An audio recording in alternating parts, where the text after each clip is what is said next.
প্রিয় সম্মানিত মৎস্যচাষী ভাই ও বন্ধুদের মাঝে আবারও নিয়ে হাজির হয়েছি দেশীয় ট্যাংরা মাছের রেণু নিয়ে। অনেকেই প্রশ্ন করেন যে ভাই আপনারা দেশীয় ট্যাংরা মাছের রেণু কিভাবে বিক্রয় করেন এবং কিভাবে এই রেণু ফুটান। তো তাদের জন্যই মূলত আজকের এই ভিডিও আমার। তো অবশ্যই খেয়াল করে দেখবেন এবং জিনিসটা বুঝতে চিন্তা করবেন। আর দেশের বাহির থেকে যারা দেখছেন অবশ্যই আমাদের চ্যানেলটি সাবস্ক্রাইব করে দেবেন, কমেন্টের মাধ্যমে আপনাদের মূল্যবান মতামত জানাবেন। দেশীয় ট্যাংরা মাছের রেণুগুলো এরকম একটি হাপার ভিতরে, দেখেন এটা কিন্তু একটা হাপা, একটা হাপার ভিতরে এখানে আপনার রেণুগুলো ফোটানো হয়, ডিম নেওয়া হয়।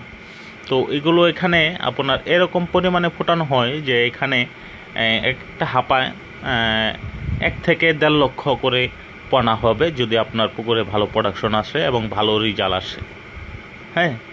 আর এই রেণুগুলো মূলত চাষ করার নিয়ম হলো যে পুকুরে ছাড়ার পর এবং পুকুর প্রস্তুতি করে নিতে হবে, পুকুরে কোনো বাজে মাছ থাকা যাবে না। আর মূলত হবে এর খাবার হিসাবে আপনারা প্রয়োগ করতে হবে ডিমের কুসুম সিদ্ধ করে, ডিমের কুসুমটা 2 থেকে 3 দিন খাবার দিতে হবে। তারপর থেকে আবার আপনারা 4 থেকে 5 দিন এভাবে ডিম খাওয়াতে হবে। তারপর থেকে আপনার নার্সারি পাউডার যেটা, ওইটাকে আপনারা খাবার প্রয়োগ করতে পারবেন এবং পাশাপাশি খোল ভিজিয়ে খোলও দিতে পারবেন।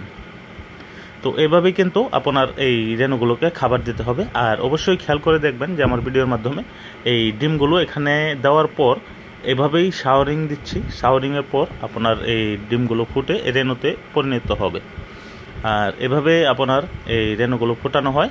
আর এগুলো কেজি হিসাবে বিক্রয় করা হয় না, এই কারণেই যে এইগুলো শুকায় মাপলে রেণুগুলো নষ্ট হয়ে যাবে, যার জন্য এটা এই সিস্টেমে হাপা বিক্রয় করা হয়। তো অনেকেই আশা করি যে মোটামুটি আমার এই ভিডিওর মাধ্যমে বুঝতে পেরেছেন। তো আপনাদেরকে অসংখ্য ধন্যবাদ থাকবে নয়নতারা মৎস্য হ্যাচারির পক্ষ থেকে। সকলকেই আবারও আন্তরিক শুভেচ্ছা।